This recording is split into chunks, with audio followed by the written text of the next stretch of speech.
మద్యం కుంభకోణం కేసులో A4గా ఉన్నటువంటి మిథున్ రెడ్డికి సంబంధించి ఈరోజు ఉదయం ఏదైతే సిట్ కార్యాలయం నుంచి ప్రభుత్వ ఆసుపత్రికి తరలించిన తర్వాత ప్రస్తుతం ఆయనను కోర్టుకి తీసుకొచ్చారు. కోర్టులో కూడా దాదాపుగా వాదనలన్నీ పూర్తయిన తర్వాత రాజమండ్రి జైలుకు తరలిస్తున్నట్లుగా తెలుస్తోంది. 14 రోజుల పాటు ఆగస్టు 1వ తేదీ వరకు కూడా రిమాండ్ విధిస్తూ కోర్టు ఆదేశాలు ఇవ్వడం జరిగింది. మద్యం కుంభకోణం కేసులో ప్రస్తుతం A4గా ఉన్నటువంటి మిథున్ రెడ్డికి సంబంధించినంత వరకు కూడా ఇప్పటి వరకు కూడా ఏదైతే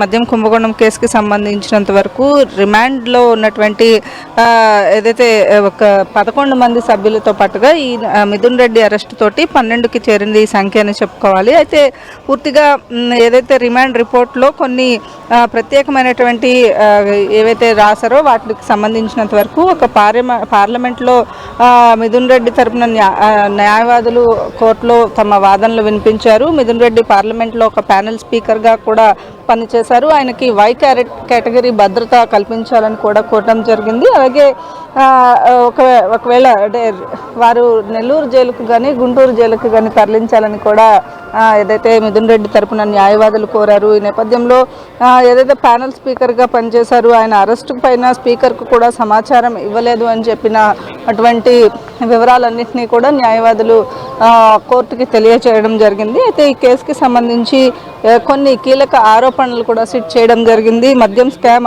ఆరంభం నుంచి అమలు వరకు కూడా పూర్తిగా ప్రధాన కుట్రదారుడుగా సిట్ పేర్కోవడం జరిగింది. ఈ నేపథ్యంలో ఈ కేసుకి సంబంధించి మొత్తంగా మద్యం కుంభకోణంలో A2గా ఉన్నటువంటి వాసుదేవ్ రెడ్డి, A3గా ఉన్నటువంటి సత్యప్రసాద్ను మిథున్ రెడ్డి నేరుగా ప్రభావితం చేశారు. గత ప్రభుత్వంలో వీరిద్దరికి కూడా కీలక బాధ్యతలలో ఉన్నట్లుగా కూడా రిమాండ్ రిపోర్ట్లో పేర్కోవడం జరిగింది. పూర్తిగా ఈ కేసు సంబంధించినంత వరకు కూడా లావాదేవీలన్నీ కూడా ఆర్థిక లావాదేవీలన్నింటినీ కూడా పూర్తిగా మిథున్ రెడ్డి కనసన్నలోనే జరిగాయని చెప్పి అలాగే ప్రభుత్వ ఖజానాకు 3500 కోట్ల ఆర్థిక నష్టం కలగడానికి ప్రధాన సూత్రధారుడిగా మిథున్ రెడ్డి ఉన్నారు అంటూ కూడా పేర్కోవడం జరిగింది. అలాగే మిథున్ రెడ్డిపై గతంలోనూ 7 క్రిమినల్ కేసులు నమోదైనట్లుగా సిట్ అధికారులు వెల్లడించడం జరిగింది. అలాగే ఇంతకుముందు ఎప్పుడైతే ఇది రెండవసారి సిట్ కార్యాలయానికి ఆయన రావడమో మొదటిసారి వచ్చినప్పుడు కూడా ఆయన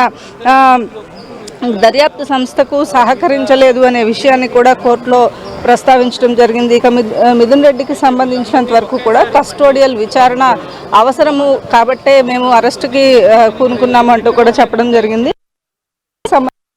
డిస్టిలరీల విషయంలో కావచ్చు లేకపోతే బెవరేజెస్ సంస్థలకు సంబంధించినటువంటి విషయంలో కావచ్చు ఎవరికి పర్మిషన్స్ ఇవ్వాలి లేకపోతే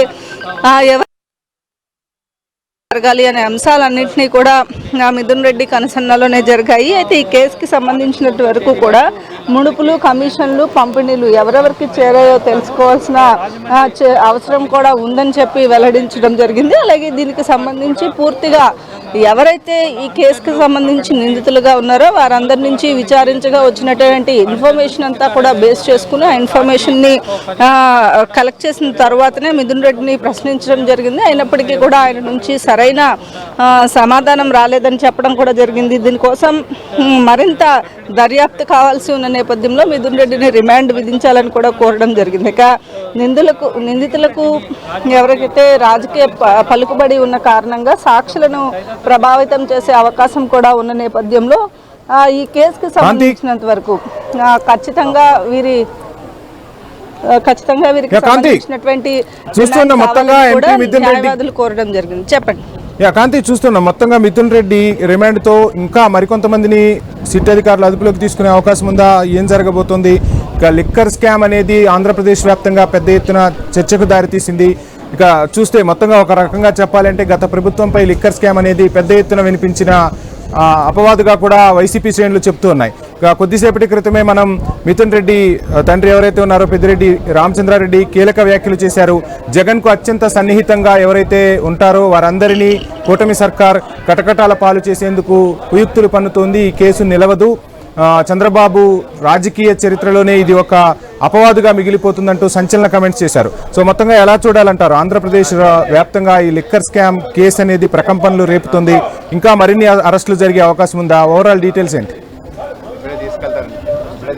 ఖచ్చితంగా ఆంధ్రప్రదేశ్కి సంబంధించిన వరకు ఈ లిక్కర్ స్కామ్ కేసులో ఇంకొంతమంది సాక్షులు ఉన్నాయి. ఇప్పటి వరకు అరెస్టు చేసిన వారి సంఖ్య ఏదైతే 12కు చేరిందో మిథున్ రెడ్డి నుంచి కొంత ఇన్ఫర్మేషన్ ఏదైతే ప్రధాన సూత్రధారుడిగా భావిస్తున్నప్పటికీ కూడా రాజ్ కసిరెడ్డి కావచ్చు, మిగిలిన ఆఫీసర్స్ A2గా ఉన్నటువంటి A3గా ఉన్నటువంటి వారిని ప్రభావితం చేసింది మాత్రం రాజకీయంగా, అలాగే జగన్మోహన్ రెడ్డికి గత ప్రభుత్వ హయాంలో భారీగా అండదండలు ఉన్నటువంటి వ్యక్తిగా ఉన్నటువంటి మిథున్ రెడ్డి వల్లనే ఎక్కువగా ప్రభావితం అయ్యి వారు పనిచేయాల్సి వచ్చింది అని చెప్పి ఆరోపణ ప్రధానంగా వినిపిస్తోంది. అలాగే అన్నీ కూడా ఏదైతే మిథున్ రెడ్డికి అనుసరణలోనే జరిగాయి అనేది అయితే ప్రస్తుతం కోర్టులో వారు రిమాండ్ రిపోర్ట్లో పేర్కొనడం జరిగింది. ఇక వైసీపీకి సంబంధించి అలాగే పెద్దిరెడ్డి రామచంద్రారెడ్డి మాట్లాడిన దానిలో కావచ్చు, కాసేపటి క్రితం కోర్టు దగ్గర సజ్జల రామకృష్ణారెడ్డి కూడా మాట్లాడారు. ఇవే వారు చెప్తున్న పరిస్థితి. అసలు మద్యం కుంభకోణం అనేది జరగలేదు, చంద్రబాబు నాయుడు హయాంలోనే మద్యం కుంభకోణం అనేది జరిగింది అని చెప్పి వైసీపీ ఇప్పటికీ కూడా ఆరోపిస్తున్న పరిస్థితి ఉంది. ప్రత్యేకంగా ఈ కేసుకి సంబంధించి జగన్మోహన్ రెడ్డికి సంబంధించి వారికి సన్నిహితులు ఎవరైతే ఉన్నారో వారిని ఖచ్చితంగా ఇబ్బంది పెట్టాలనే ప్రయత్నంతో ఇవంతా జరుగుతున్నాయి తప్ప ఎక్కడ మద్యం కుంభకోణం అనేది జరగలేదు అనేది వైసీపీ గా ఉంది. ఈ నేపథ్యంలో కేసుకి సంబంధించినంత వరకు కూడా చెప్పండి, ఏమైనా కస్టడీ పిటిషన్ దాఖలు చేసే అవకాశం ఉందా? మిథున్ రెడ్డి లాయర్లు ఏం చేయబోతున్నారు? ఏమైనా అప్డేట్స్ అందుతున్నాయా? వైసీపీ నేతలు ఎవరైనా అక్కడికి చేరుకున్నారా? ఉదయం నుంచి కూడా వైసీపీ నేతలందరూ కూడా నిన్న ఎప్పుడైతే మిథున్ రెడ్డి సిట్ కార్యాలయానికి వచ్చారో అప్పటి నుంచి కూడా వైసీపీ నేతలంతా కూడా ఇక్కడే ఉన్నారు. ఉదయం నుంచి కూడా అటు సజ్జల